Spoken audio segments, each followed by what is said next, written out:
अऊज़ु बिल्लाहि मिनश्शैतानिर्रजीम बिस्मिल्लाहिर्रहमानिर्रहीम। अस्सलामु अलैकुम डियर स्टूडेंट्स।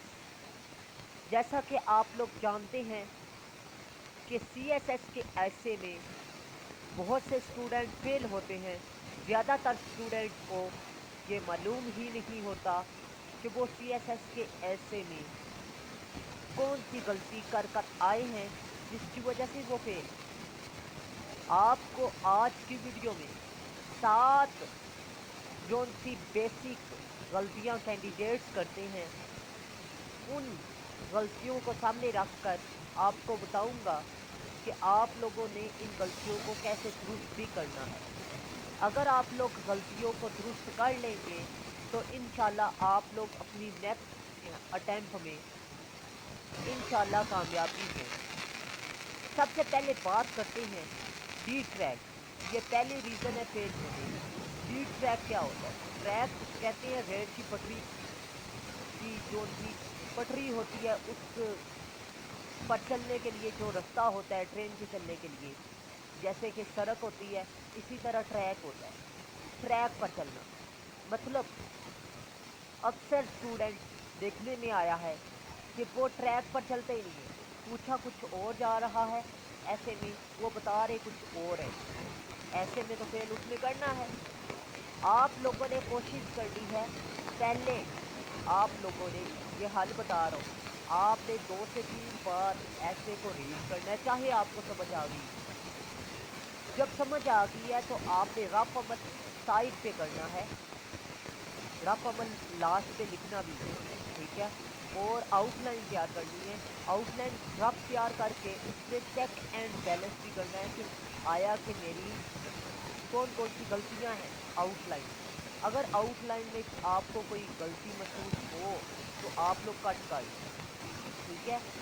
और जब लिखें तो उनमें आप लोग तब्दीली भी कर सकते हैं। फर्ज कर लें अगर आपको पॉइंट याद आ रहा है बाद में तो आप वही पॉइंट लिख रहे हैं। फर्ज कर लें इंट्रोडक्शन में आपने वो पॉइंट पुट करना था जो आपको अभी याद आया, वो आप इंट्रोडक्शन में लिख लें। लेकिन ये ध्यान में रखें कि वो लेसन के मुताबिक या टॉपिक के बारे में हो, ठीक है। और आपने सबसे पहले ये बात याद रखनी है, टू द पॉइंट आपने लिखना है, डी ट्रैक नहीं, ठीक है। टॉपिक को आपने समझ कर टू द पॉइंट तरीके को लिखना है, ठीक है। क्वालिटी ऑफ मटेरियल और क्वालिटी ऑफ वोकैबलरी के साथ, ठीक है। नेक्स्ट बात करते हैं इररेलेवेंट। इररेलेवेंट अलग चीज़ होती है। इररेलेवेंट से अक्सर मुराद लिया जाता है ये चीज़ जो पूछी जा रही है वो नहीं, ये गलत है।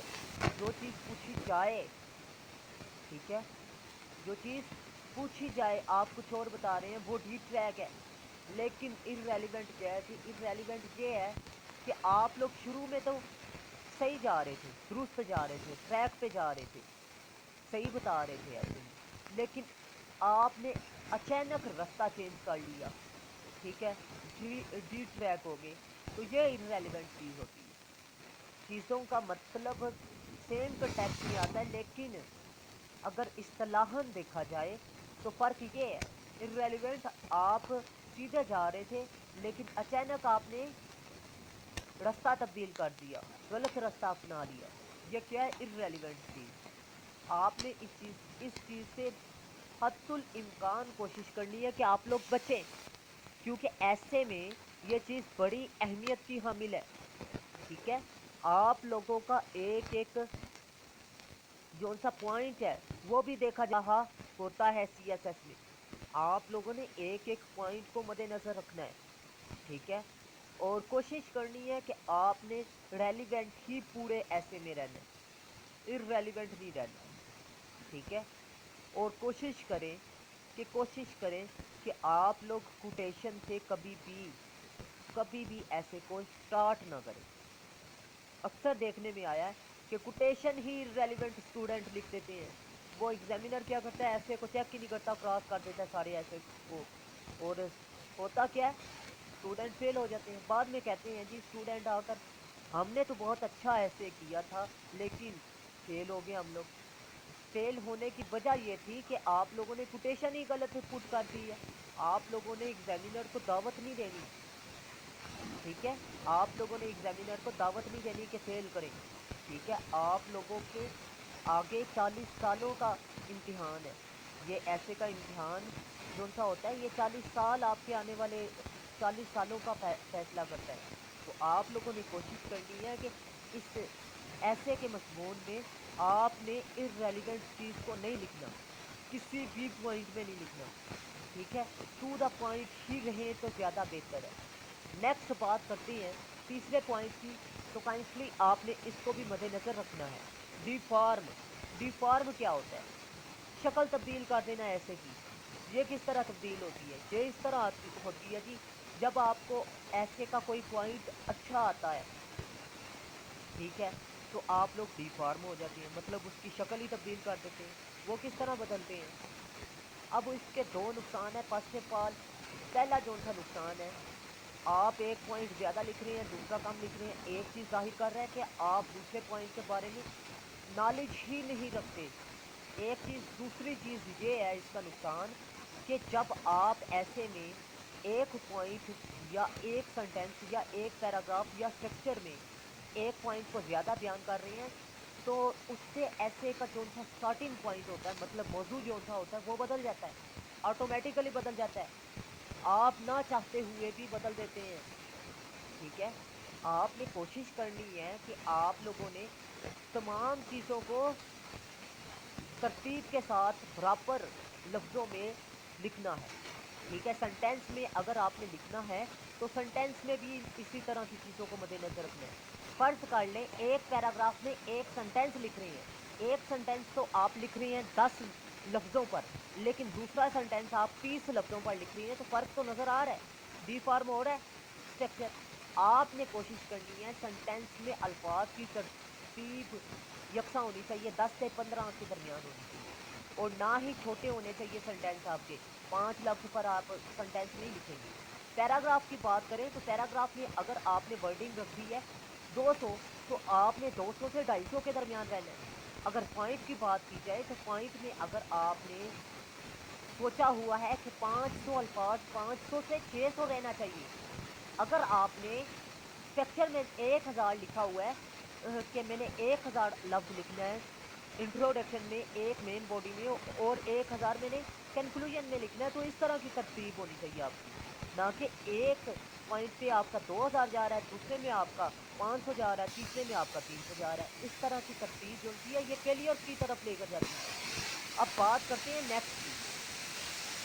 نیکسٹ ایک اہم بات بتاتا چلوں کہ میں نے سی ایس ایس سے لے کر سی ایم ایس تک آن لائن کلاسز کا آغاز کیا ہے. اگر آپ لوگ انٹرسٹڈ ہیں تو لازمی کنٹیکٹ کریں, اور آن لائن کلاسز دن کے کسی بھی وقت آپ اٹینڈ کر سکتے ہیں مناسب فیس پر. اور سی ایس ایس کے ایسے کے لیے میں نے 5 ایسے سی ایم ایس اور سی ایس ایس کے لیے تیار کیے. اگر وہ ملٹی آپ تیار کر لیں تو 70 سے 80% چانس ہے کہ وہ کلیئر ہو جائیں گے. اور پہلے تو بات یہ ہے کہ انشاءاللہ 100% کلیئر ہوں گے. اگر نہ بھی آئے ان میں سے تو 80% آپ لازمی کلیئر کر لیں گے, کیونکہ ٹپس اینڈ ٹرکس کی روشنی میں. نیکسٹ بات کرتے ہیں جی, آپ نے ہیڈنگز نہیں دینی. ہیڈنگز بعض اسٹوڈنٹ کہتے ہیں جی ہیڈنگز دینی ہے. آؤٹ لائن اللہ کے بندو آپ لوگ لکھ رہے ہیں تو پھر ہیڈنگز کی کیا ضرورت پڑ گئی آپ کو؟ ہیڈنگ آپ نے نہیں لکھنی. جب آؤٹ لائن لکھنی ہے تو ہیڈنگز نہیں لکھنے کی ضرورت. ٹھیک ہے, نمبرنگ مطلب یہ ہے کہ آپ نمبرنگ بھی نہیں دے سکتے کہ ایسے کا یہ ایک آپ A part B part C part اس طرح دے سکتے ہیں, 1 2 3 سے نہیں نمبرنگ دے سکتے. ٹھیک ہے, ایسے ایک بات ہوگی کلیئر.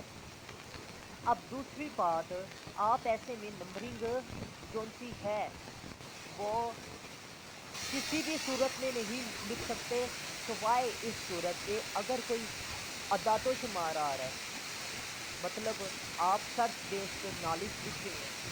ٹھیک ہے, تو اس میں آپ نے نمبرنگ لکھنی ہے. 2014 میں یہ معاہدہ ہوا, یہ اس طرح کا واقعہ لکھ رہے ہیں تو اس میں نمبرنگ آپ دے سکتے ہیں, ادروائز آپ نہیں دے سکتے نمبرنگ. ٹھیک ہے, میتھس مطلب آپ نقطے وغیرہ لکھ رہے ہیں किसी भी सूरत में नक्शा नहीं बना सकते। तो काइंडली कोशिश करें नक्शे से परहेज़ करें तो ज़्यादा बेहतर है। आगे नेक्स्ट बात करते हैं टेबल्स।